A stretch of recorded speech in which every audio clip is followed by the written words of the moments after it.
Our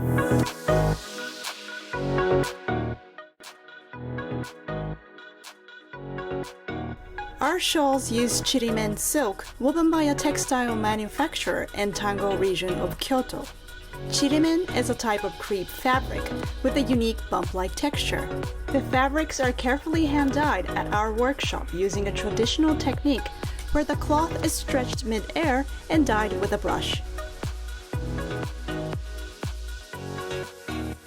Chirimen traps air, and that's why it has traditionally been used as a cushion for wrapping fragile items before wrapping them in cotton cloth. The shawl is versatile. It can be used as an eyewear case, wrapping wine glass, or even to clean your eyewear and tablet screen.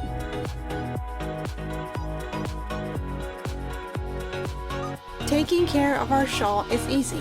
Wash using a gentle or delicate cycle in warm or cold water with light colors. Steam iron to remove wrinkles and revive the bump-like texture at the same time. For more information on our products, visit our website at torokuya.net.